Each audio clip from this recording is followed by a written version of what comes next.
ಅಂದದ ಉಯ್ಯಾಲೆ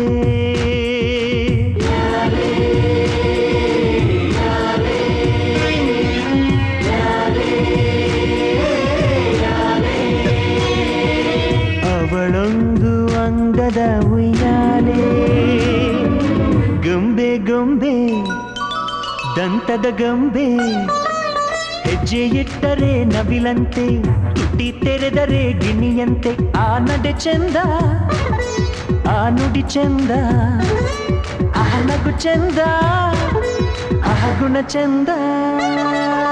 ಯಾರೇ